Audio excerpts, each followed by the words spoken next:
Sejam bem-vindos para mais um vídeo e para mais uma apresentação do livro. E hoje vamos falar sobre a história da Igreja Católica.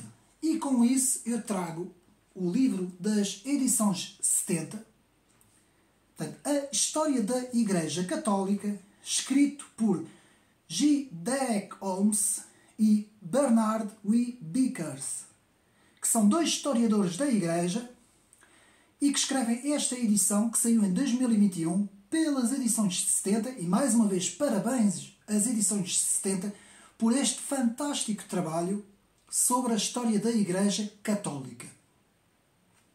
Um livro que faz quase 400 páginas e que nos faz, portanto, o resumo da Igreja dos primórdios até a época contemporânea. Meus amigos, porquê trazer esta obra, História da Igreja Católica? E, meus amigos, nós temos estado a presenciar nos últimos tempos, e é a mesma palavra que eu vou empregar, um ataque sistemático à Igreja Católica. Portanto, eu hoje vou falar sobre a Igreja Católica. Não sendo, portanto, não fazendo parte da Igreja Católica, mas como sabem, este canal é um canal que defende as três grandes famílias do cristianismo. Portanto, a Igreja Católica, a Igreja Protestante e a Igreja Ortodoxa. É um canal conservador que defende o cristianismo, portanto, como um todo. E, meus amigos, nós temos estado a assistir, como eu disse, a um ataque mesmo sistemático e fortíssimo contra a instituição católica. Não só em Portugal, mas no mundo. E, meus amigos, muitos me vão dizer: pois, mas tu já viste o que é que está a acontecer no seio da Igreja, com os padres, os bispos e por aí fora. Como é que eles são, porque eles não podem casar, então depois acontece. Meus amigos, eu não vou falar aqui a nomes, mas se nós fizermos uma análise de todas as organizações, principalmente as organizações internacionais, podíamos estar aqui a fazer vídeos e vídeos e vídeos e vídeos a falar sobre o que se passa nessas organizações. E, meus amigos, é bem pior do que aquilo que está acontecendo na Igreja. A única diferença é que ali não há notícias. Portanto, não vem cá por fora. Tudo que vem cá por fora é na Igreja. Porquê? Porque há, de facto, interesse.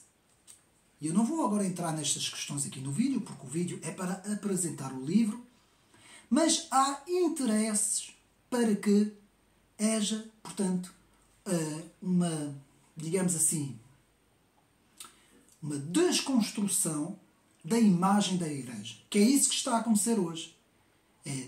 Além de denegrirem a imagem, além do processo de descristianização que existe na Europa, e não só em Portugal, mas na Europa, que está a atingir os países todos. Porque quando saem notícias sobre, como agora saiu sobre a Igreja em Portugal, não é? A Igreja Católica, e aqueles escândalos todos que saíram, tudo isso que saiu, meus amigos, isso acontece também em outros países, na Itália, na Espanha, na França. Nós aqui muitas vezes não recebemos as notícias, mas também acontece muitas vezes. Porquê? Porque há um ataque sistemático. Não que não exista esse tipo de situação na Igreja, mas, como eu disse, ela está muito presente em muitas outras organizações, instituições, inclusive instituições internacionais. Eu aqui agora não vou falar sobre isso, nem vou dizer nomes, mas é para nós termos a noção do que se passa aqui. É, portanto, um ataque centrado na instituição católica. E, meus amigos, da mesma forma que o nosso grande professor Olavo de Carvalho falava que havia duas grandes formas de perseguição ao cristianismo, havia a forma direta, que acontece nos países que não aceitam esta religião, o cristianismo, não é? Países de origem comunista ou islâmico, E depois há uma segunda perseguição, que é chamada perseguição indireta, que acontece no mundo ocidental, na Europa, nos Estados Unidos. E essa perseguição, como diz muito bem o professor Olavo de Carvalho, ela é feita de várias formas. Ela é feita de uma forma institucional. Ela é feita de uma forma em que se vai, aos poucos, dificultando o acesso aos cultos, dificultando a legislação para os cultos, não é? A burocracia para o culto, vai-se dificultando na questão da comunicação social e da imagem da Igreja, que é isto que acontece hoje, não é? Os meios de comunicação não perdem uma oportunidade de denegrir a Igreja. E vocês veem que isto não acontece nas outras instituições. Nós temos coisas muito piores daquilo que está a passar com a Igreja. Coisas que estão-se a passar a nível institucional, não é? Pegando em certas teorias que estão a ser ensinadas nas escolas, que eu não vou, nas escolas no mundo ocidental, que eu não vou agora aqui falar sobre isso, mas que, meus amigos, muitas vezes são coisas que nós podemos questionar, não é? Podemos nos perguntar porquê que, digamos assim, aqui só há um sentido único contra a Igreja Católica, contra mais nada. Todo o resto pode fazer o que quiser, todo o resto da sociedade tem o direito de fazer o que quiser, meus amigos. Inclusive, há vários casos de pessoas, nome de pessoas, não vou dizer, e de organizações que poderiam ser alvo de grandes investigações e não são. Não vou agora falar sobre isso, não é este o objetivo do vídeo. E, no entanto, tudo o que diz respeito à Igreja Católica, consistentemente, a Igreja está debaixo de fogo cerrado da comunicação social. E, meus amigos, nós temos que perceber que isto foi profetizado em termos bíblicos, que nos últimos tempos tudo o que seria cristão iria ser, digamos assim, alvo de uma grande perseguição. E então, depois de feita esta introdução, eu, mais do que nunca, trago aqui esta obra, das edições 70, sobre a Igreja Cristã. E hoje vou falar sobre a importância da Igreja Cristã para a nossa sociedade. Mas antes, eu vou ler um artigo escrito já há alguns anos, no início do século XXI, no princípio, aí escrito em 2004, se não estou em erro, 2003 ou 2004, um artigo do jornalista David Soares, escritor David Soares, e que escreve o seguinte. Este artigo é importantíssimo. E eu vou ler para os meus amigos, porque diz respeito à Igreja Cristã na Europa, diz respeito à Igreja Católica, e nós vamos então, antes do livro, como introdução, ler este artigo. Quando o Evangelho começou a se propagar fora de Jerusalém, um dos lugares onde fincou raízes foi a Europa, que depois tornou-se um centro da civilização cristã, Europa. No entanto, hoje, passados mais de 1000 anos, há sinais de que a era cristã no velho continente provavelmente esteja chegando ao fim.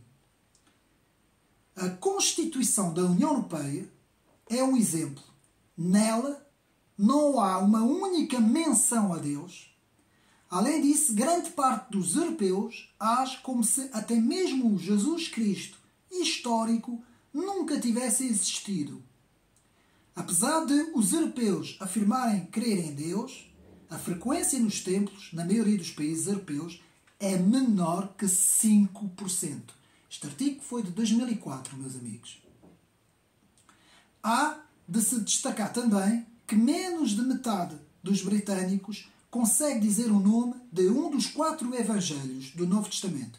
E quase um terço dos holandeses não sabe porquê que se comemora o Natal. Vejam bem. Há um novo continente em trevas, aquele que costumava ser conhecido como a Europa cristã. Hoje, as catedrais, em sua maioria, são simplesmente grandes peças de museus, artefactos de uma religião antiga e de uma fé morta.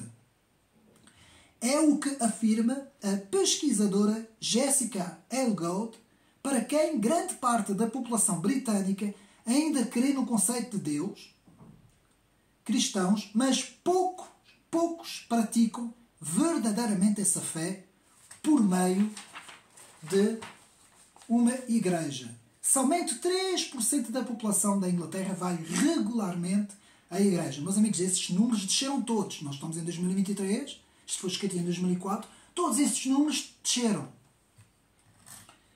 E dessa porcentagem, metade é da raça negra, grupo étnico que corresponde a apenas 5% da população de 60,6 milhões no Reino Unido. Numa mesma pesquisa, a pesquisadora Elle Good descobriu que os norte-americanos são mais esperançosos sobre o futuro, enquanto a maioria dos europeus admite ter perdido a esperança. O jornalista norte-americano Richard Miniter, que vive em Bruxelas, a capital da Bélgica, lembra que quando algum cidadão dos Estados Unidos diz a europeus que vai à igreja aos domingos, os europeus olham como se um interlocutor fosse uma peça de museu ou algo bem exótico. Segundo Miniter, há mais muçulmanos praticantes na França que católicos batizados. De uma nação de 6,8 milhões, menos de 4 milhões de franceses são batizados. No passado, este número era muito maior. O pastor Paul Devos sente na pele a difícil missão de pregar a um povo que culturalmente não acreditava mais na fé cristã, como resposta a todos os questionamentos. Segundo Paul Devos, nos Estados Unidos, as pessoas se chegam mais a Cristo, por enquanto, porque isso faz parte da cultura geral, ao contrário do que acontece na Europa. Aqui na Europa já passamos desse ponto e as pessoas não esperam nada da religião. As pessoas, europeus, pensam que nesta vida não há esperança a ser alcançada. Muito menos na igreja. O ministro do Evangelho afirmou recentemente que a perda da fé na Europa pode ser medida por alguns dados. A elevada taxa de suicídios, o grande número de divórcios, a baixa natalidade, baixíssima natalidade, as mulheres têm apenas um filho ou, em muitos casos, não têm nenhum. Isso sem falar que, em grande parte das ruas europeias, se vêem mais cachorros do que pessoas. Um articulista da revista britânica The Economist escreveu há 2 anos que para os europeus religião é a coisa mais estranha do passado e mais perturbadora sobre a América. Segundo eles, as elites europeias estão preocupadas porque os fundamentalistas cristãos estão sequestrando os Estados Unidos. Portanto, isto é a visão dos europeus. Outra pesquisa da opinião pública certa vez revelou um dado estarrecedor. Pedia-se aos ingleses que apontassem uma personalidade inspirada e a personagem do próprio Jesus Cristo foi o último citado na lista e perdeu espaço para nomes como políticos, cantoras, por aí fora. Isso sem falar na constatação de que religião não é assunto nas ruas e muito menos na roda das conversas dos políticos europeus, muitos dos quais são ateus de carteirinha. Alguns analistas não veem problema algum em tanto secularismo. Na própria Grã-Bretanha, onde o movimento pentecostal está em franca expansão e é por isso uma das esperanças de reevangelização, falar de Cristo não é fácil. Muitas vezes as pessoas reagem violentamente, na Europa, à evangelização de rua ou com indiferença às igrejas. Por isso, a maneira como os cristãos europeus têm pregado a palavra de Deus é basicamente tal como um discipulado de pessoa a pessoa. Tal é o medo de se falar de Cristo na sociedade. Esta constatação poderia explicar em parte a razão de o islamismo ser a religião que mais cresce na Europa e o porquê das antigas igrejas, catedrais, na Inglaterra, na França, na Alemanha, estarem sendo compradas e transformadas em mesquitas. Isso por si só já seria um motivo de reflexão sério para os cristãos. este artigo que está aqui, que foi escrito, que chama-se o Esfriamento Espiritual da Europa, foi escrito em 2004. Um alerta para aquilo que está a acontecer na Europa. Meus amigos, a Europa está a passar por um processo de descristianização tão grande que no lugar, na sociedade, está um vazio muito grande. E nós sabemos que o vazio é preenchido. Não é? Sabemos muito bem que quando há um vazio numa civilização, numa sociedade, ainda para mais um vazio espiritual, nós sabemos que esse vazio vai ser preenchido por outras coisas. E é por isso que o avanço de várias, digamos assim, ideologias, não é? Progressistas, wokeistas e por aí fora, estão a ganhar cada vez mais espaço na sociedade na Europa. Porquê? Porque a Europa está a passar por um processo muito grande de descristianização. Isto acontece na cultura, no ensino, na comunicação social. Acontece na própria sociedade, acontece em todo o lado. Não é? E nós, crentes, que defendemos o cristianismo, devemos pensar seriamente nisto, meus amigos. E então eu decidi trazer esta obra, que está aqui, que eu vou mostrar mais uma vez, e que está à venda em todas as livrarias. Podem ir à FNAC, podem ir às Almedinas, podem ir às Bertrands e nas livrarias da rua, e vão, quase todas devem ter esta obra. É uma obra muitíssimo bem escrita, muito interessante, e que nos faz, portanto, digamos assim, como eu disse, um resumo conciso, não é? Porque a história do cristianismo seria preciso, mesmo na sua plenitude, seria preciso vários volumes, não é? Mas aqui temos o resumo completo da história da Igreja Católica, neste caso a instituição da Igreja Católica.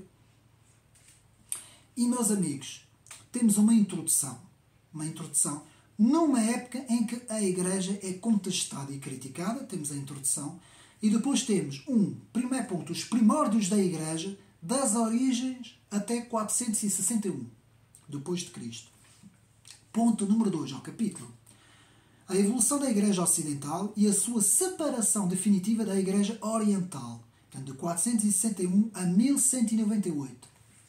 Depois temos capítulo 3, o Papismo e Conciliarismo, de 1198 a 1455.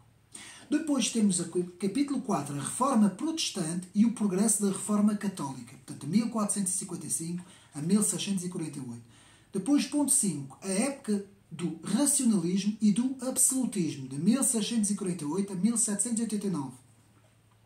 Sexto capítulo, a Igreja e a Revolução e a Reação, de 1789 a 1914. Depois, ponto 7, a Igreja e o Mundo Moderno, 1914-1978. Depois temos um pós-fácil de Peter Heblaetwet. Depois temos a Igreja no Mundo Pós-Moderno, por Peter Doyle. Portanto, a Igreja no Mundo Pós-Moderno, estudo do pós-modernismo, que eu falo muito no canal sobre isso. Depois temos, no fim, muito interessante, datas dos acontecimentos mais importantes da Igreja. Até posso mostrar aqui rapidamente, para os meus amigos verem. Portanto, temos aqui os principais acontecimentos da Igreja. Ainda temos algumas páginas, ainda são algumas páginas, muito bem resumido aqui, nessas páginas todas. Lista dos papas e papados, muito interessante também. Porquê? Porque isto nos dá também, portanto, as datas e os nomes, para quem estuda, não é? Isto agora mais para os estudiosos e historiadores.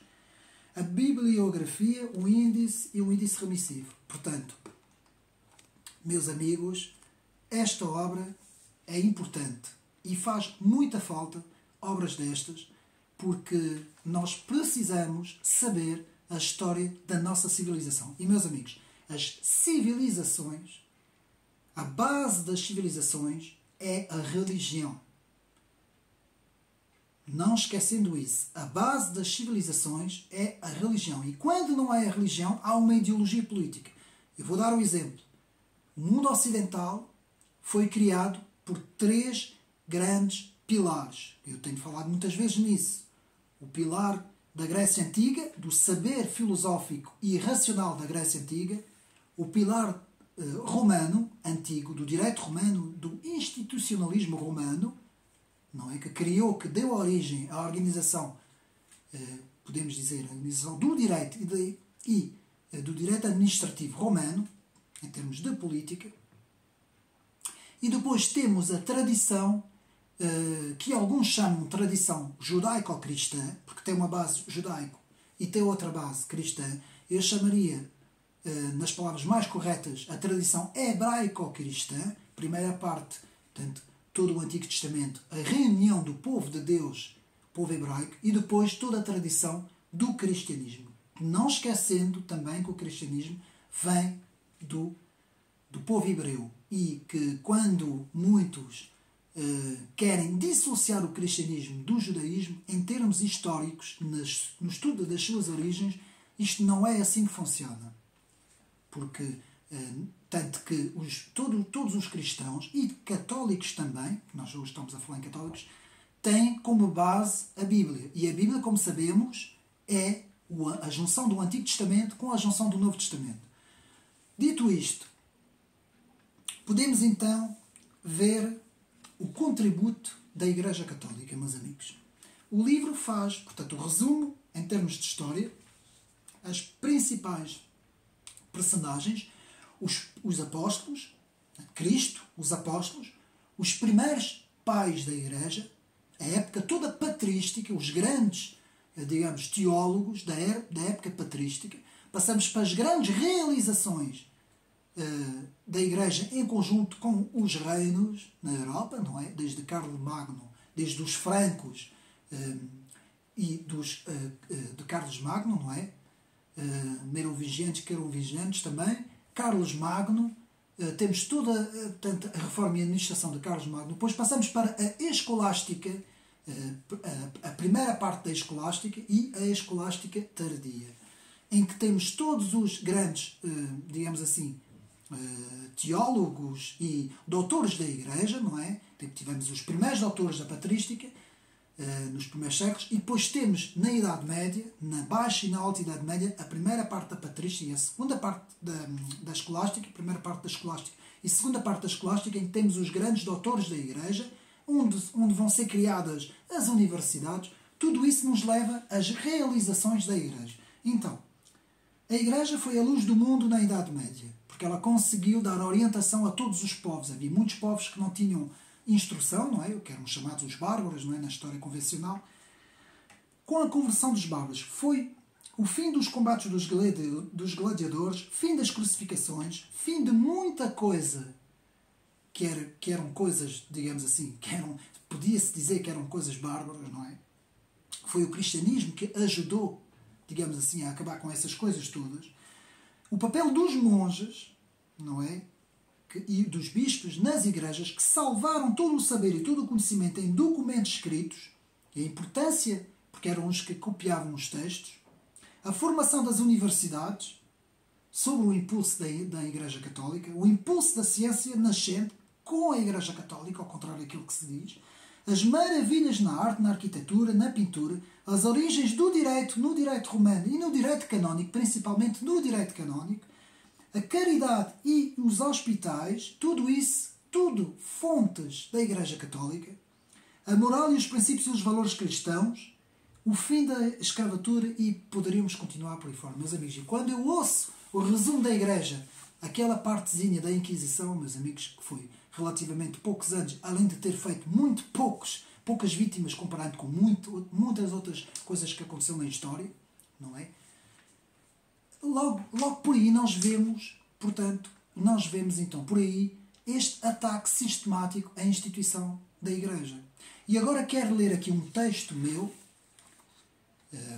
da minha autoria. Já o li em alguns vídeos, mas vou voltar a ler para nós vermos a importância, principalmente da Igreja Católica, não esquecendo que no século XVI, quando há a Reforma, primeiro no século XI, digamos assim, quando se dá a cisão entre a Igreja do Oriente e a Igreja do Ocidente, nós temos que ter em mente o valor que tem as três grandes famílias cristãs. Eu não quero aqui, hoje estou a falar da Igreja Católica, mas a Igreja do Oriente, a chamada Igreja Ortodoxa, também teve um papel muito grande no mundo eslavo e no mundo asiático também. Principalmente no mundo eslavo.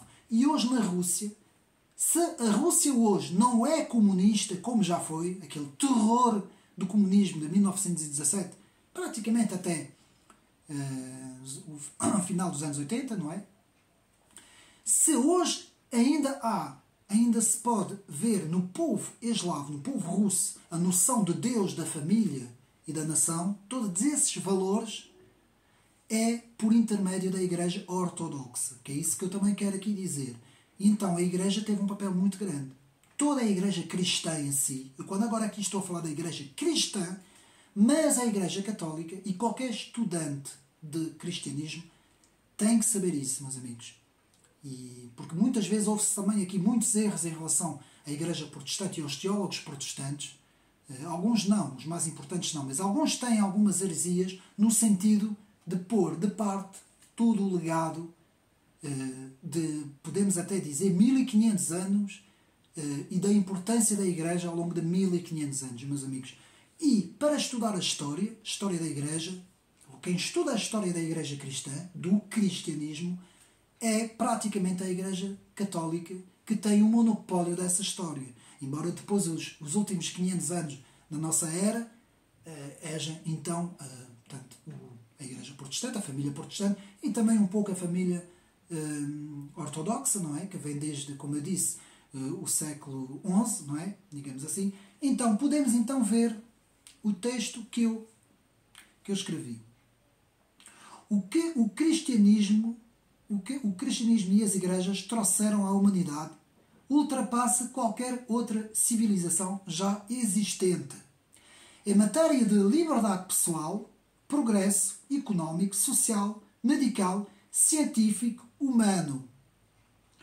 A civilização europeia deve as suas raízes espirituais e culturais ao cristianismo e à instituição católica e ao cristianismo e também às culturas helénicas e romanas. Sim.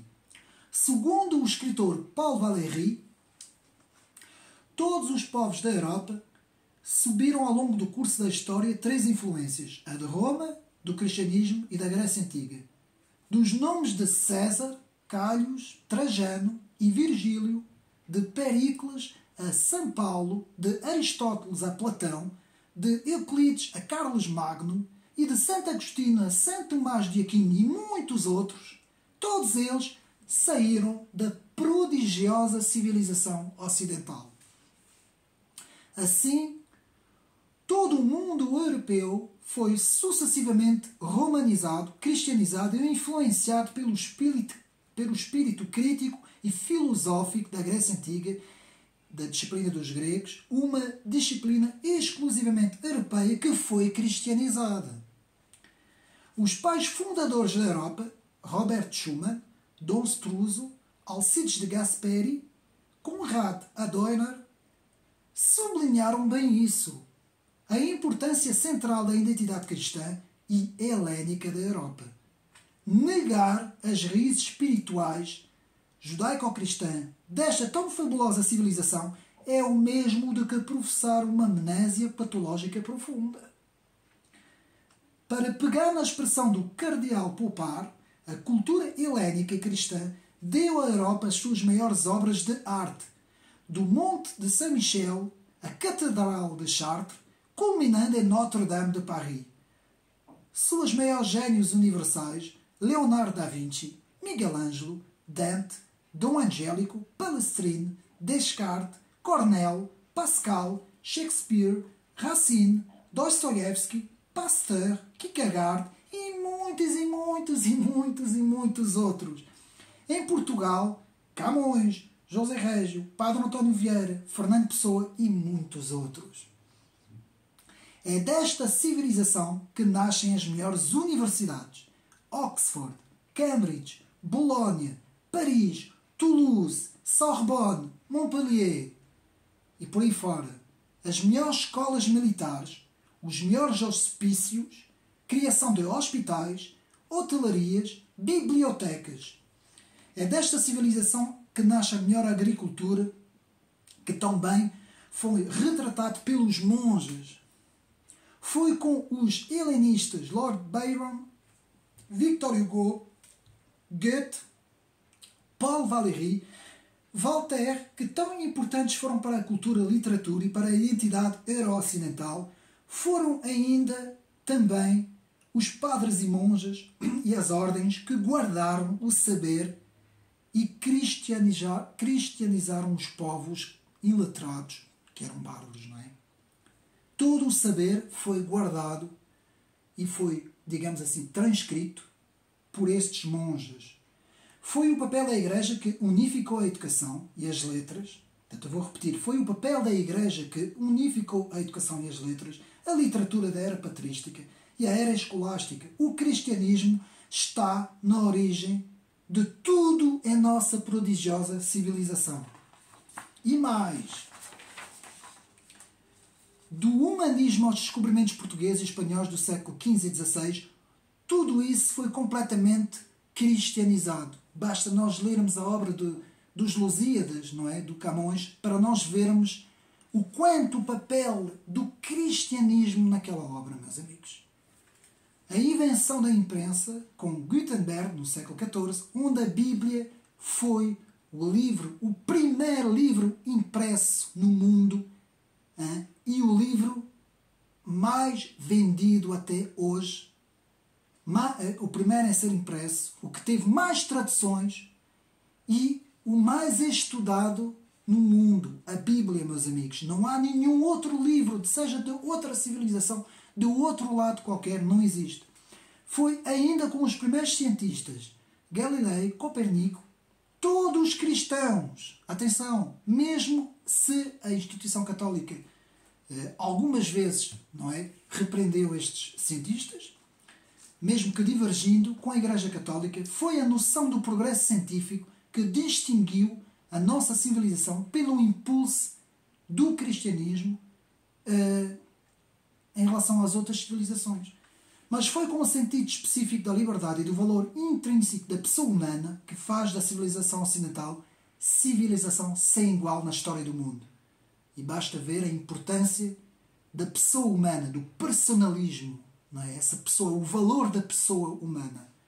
Os direitos humanos, os verdadeiros direitos humanos, nada têm a ver com a esquerda política, nem com a Revolução, e muito menos com a Revolução Francesa.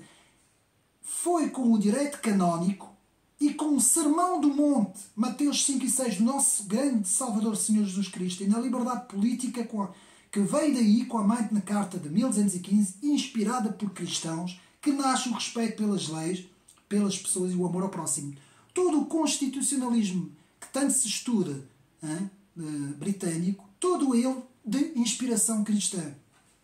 Os valores da caridade, da filantropia, são produto do Senhor do tempo e do universo, Senhor Jesus Cristo. Nossa era é marcada por ele, antes de Cristo, depois de Cristo. Várias foram as tentativas até hoje para tentar destruir isto. Vimos na Revolução Francesa, mas não pegou. Continuou-se com a data de Cristo. Viu-se agora com a pandemia, também queriam fazer um novo normal, não é? Começar uma data nova, mas também não conseguiram. Os valores éticos morais da justiça devem ao próprio Deus e aos 10 mandamentos da Bíblia todo o valor ético, moral e religioso da humanidade. Na música, Bach, Mozart, Beethoven, Wagner e muitos outros constituem uma produção artística sem igual noutra civilização. Sem igual. As grandes ideias do Ocidente, racionalismo, empirismo, autocriticismo, a busca desinteressada pela verdade, a separação entre igreja e Estado, força da lei e a igualdade de todos perante a lei, a liberdade de consciência, a expressão, liberdade de expressão, os direitos humanos, a democracia liberal, tudo isso junto constitui uma tão grande conquista, certamente único em toda a história da humanidade. Este conjunto de princípios permanece o melhor e talvez a única maneira para que todas as pessoas, não importa a raça ou credo, vivem em liberdade e alcancem o seu pleno potencial. Os valores ocidentais, que são a base para o seu visível sucesso político, científico, económico e cultural, são claramente superiores a quaisquer outros valores inventados pela humanidade. Quando tais valores forem adotados por outras sociedades, tais, por exemplo, como as sociedades islâmicas, os seus cidadãos teriam grandes benefícios. A vida, a liberdade e a busca pela felicidade, essa trilogia, explicitamente, que está na Declaração da Independência Norte-Americana, define a atratividade e a superioridade da civilização ocidental em termos espirituais e temporais. No Ocidente nós somos livres para pensar o que queremos, ler o que queremos, praticar a nossa religião, viver como escolhemos, buscar a nossa própria felicidade. A liberdade está codificada nos direitos do homem, que vem do direito canónico e por si que vem do Evangelho. Outra magnífica criação sua, mas também creio um bem universal. Os direitos humanos transcendem valores locais ou étnicos, conferindo igual dignidade para todos os povos. Aos olhos de Deus, criados à imagem de Deus, todos os povos são iguais, independentemente do género, etnia, preferência sexual ou religião. Ao mesmo tempo, sabendo tudo isso, é o próprio cristianismo que está a ser retirado do Ocidente. É a própria descristianização da Europa que está a acontecer. É a própria recusa das grandes elites em abraçar o valor do cristianismo no tempo e no espaço. Um paradoxo gigantesco, um paradoxo estranho, quando aqueles que gritam bem alto os direitos do homem, que vêm do Evangelho, são os próprios que rejeitam o Evangelho. Meus amigos, Evangelho esse, desculpa pá, que tem mais de 2000 anos de história. Meus amigos, mais do que nunca, é hora de estudarmos a história. É hora de lermos o passado, de vermos as grandes realizações, como eu falei, dos grandes homens do passado, não é?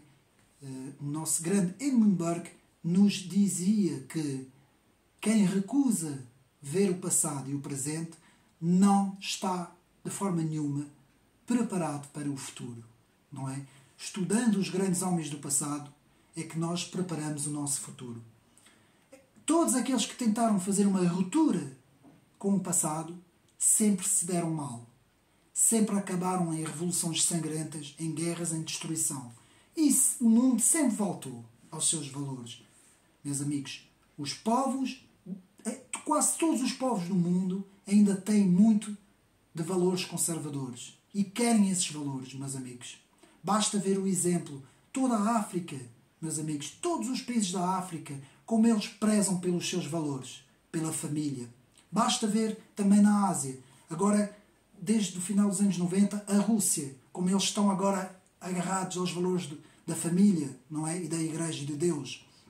Basta ver na Europa os povos cada vez mais cansados de todas essas ideologias, não é? Que estão a querer impor em termos de instituições, não é? Os povos querem voltar novamente, meus amigos, aos valores universais, aqueles valores que sempre fizeram o homem, não é? E, meus amigos, hoje quero vos dizer que tão importante é o estudo da história da Igreja, não é?